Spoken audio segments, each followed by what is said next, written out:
Hello everyone, this is Toyo from Hokago Card Time, joining us again with Zazan Week. Today is day 4, and we've covered a combo deck, we covered an aggro deck, and we covered a combo/control deck. So today, I thought we'd have a little bit of fun and show off a meme deck with Zazan. So this is Narukami Zeroth Toolbox with the new card, Thunder Elemental Barikiran. So, this deck is pretty funny because, well, our primary win con is striding Zeroth Dragon of Death Garden Zoa, the Zoo Nation stride, in Narukami. So how exactly are we able to do that? Well, let's just jump right into it.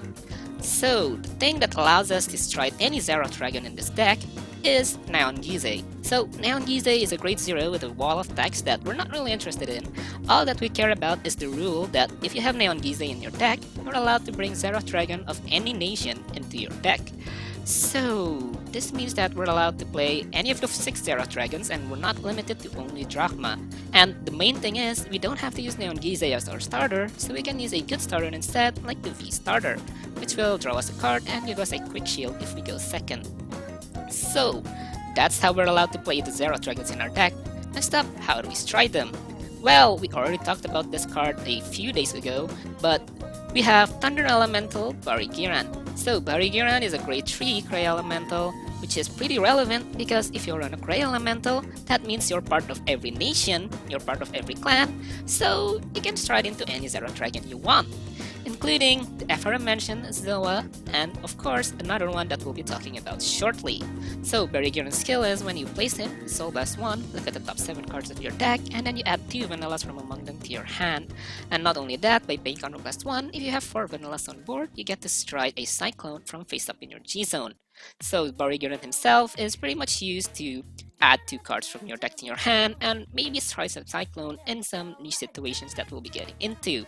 So now, let's talk a bit about our win con with Zeroth Dragon of Death Garden Zoa. So Zoa is a Zeroth Dragon, he's released by Ultimate Stride, and by paying Counterblast 2, you get to draw a card, you call a card from your hand to Rearguard Circle, you set its power to 99,999 or Quintet 9, and until end of turn, it gains the skill that when its attack hits, your opponent loses the game.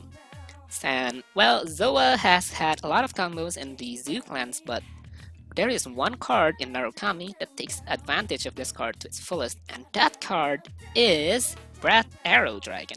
So, Breath Arrow Dragon is a grade 3, it doesn't have Excel Circle, but it does have a pretty cool skill. When it attacks, your opponent's auto abilities cannot be activated until end of battle. So what does this mean? That means no Sentinels, that means no callings, no Superior Calling from G Guardians like Grand Blue, no, pretty much nothing. Nothing will be able to stop this except for raw shield value, and when you're swinging for 99,000, that's kinda hard to come by, I would say. So yeah, this is our primary win con. It's pretty hard to stop, considering, well, your opponent can't use Sentinels, your opponent is only able to, like, raw guard it, and even if they do, they're maybe gonna be dying to the rest of their swings, because, well, you still have 2 other lanes to swing with. So that's our primary win con. But we already said that this is a Zeroth Toolbox deck, so we're not just packing one Zeroth Dragon, we also have Zeroth Dragon of Zenith Peak, Ultima. So Ultima is a United Sanctuary 1, his skill is also on place, you counterblast 2, you choose 4 cards from your deck, you call 2 of them to Rearguard Circle, and put the rest on top of your deck. So with this, you basically want to call 2 Breath Arrow Dragons and stack 2 criticals on top of your deck, because Ultima's next skill gives it so that until end of turn, any trigger effects applied to this unit is applied to all your units, or well, you choose all your units to apply for trigger effects, sorry. So yeah, 1 critical trigger is now 6 critical triggers, 2 is 12 essentially. You give your whole board a really big column, and well, because you're calling Breath Arrow Dragons, they won't be able to PG them, they won't be able to use removal G-guards on them, etc, etc. They have to raw guard your like 3 crit massive columns. So yeah, that's our main game plan. For our rest of the deck, we have Cloud Elemental Mawark to find the Barikiran. Mawark lets you superior ride Barikiran if you have 4 vanillas by paying Counterblast 1. We've already talked about this card plenty. And for the rest of it, well, we have our old friend Zazan. In this deck, Zazan plays an important role because all of our win cons are Zeroth Dragons, and Zeroth Dragons cannot be released until you're on Generation Break 3, or at least have 3 face-up cards in your G-Zone. So Zazan allows us to flip face-up cyclones faster, so we can reliably maybe turn 3 Stride or turn 4 Stride Zeroth Dragon, which is pretty cool. Zazan in this deck isn't actually the most broken card. I think this deck isn't broken at all, it's just a pretty fun meme deck. And as for the vanillas, well, we have the Narukami Grade 1 9K, which, she's pretty cute. And we also have the 12K Grade 2, and, well, that's pretty much it. We have triggers in the form of draw perfects, 4 draw triggers, and we also have the crits to stack with Ultima, and of course, heal triggers. So we also have, oh yeah, and not to mention we have 3 Bobos. Now, in this deck, Bobo plays an important role because Zeroth Dragons cost CV2, and a lot of the time maybe your opponent knows that we're playing this deck, and they avoid giving us Counter Blast. So Bobo alleviates that problem by giving us not only a counter charge, but also giving us 1 extra damage. So that means if you have even 1 damage, you're able to use Bobo to take you to 2 damage, and well, that's 2 open damage for the Zeroth Dragon next turn. Hooray! So yeah. And for the rest of the deck, and for the Stride deck, well, we have our new card from Premium Collection, Starburst Dragon. So Starburst Dragon is a really unique Stride because it doesn't attack ever. His skill is by playing Soul Blast 1 and flipping a card in your G-Zone face up. You make your opponent choose 4 cards in their bind zone, in their drop zone, and their rearguard circles. But they bind all of them, so if they have 4 in each, they bind 8 total. And then for every 4 cards in your opponent's bind zone, they bind a card from their hand, and you draw a card. So if it all goes well, they bind 8, they bind 2 more from hand, and you draw 2.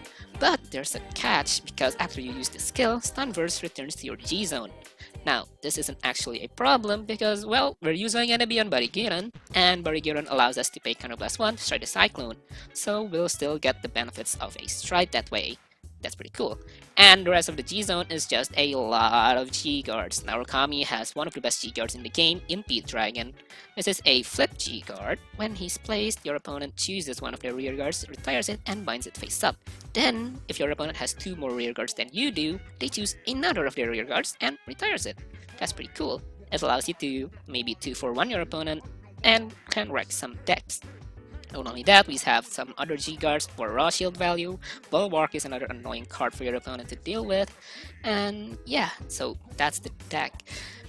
Wow, Zazan, for all that he does actually bring some pretty cool stuff to the table, like this deck. It's really funny because, well, you're striding a Zoa in Narukami. That's pretty much unheard of, isn't it? That's really unique. That's like some extreme fight combos, but you're actually able to do it in premium.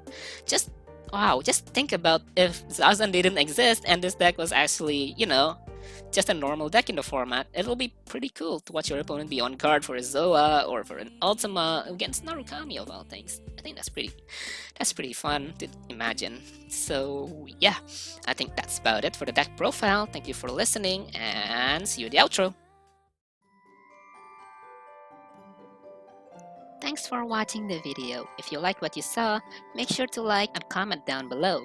Also, make sure to subscribe and turn on notifications so you won't miss any new uploads. Thank you all for watching. This is Toyo from Hokago Card Time. See you next time. Bye bye.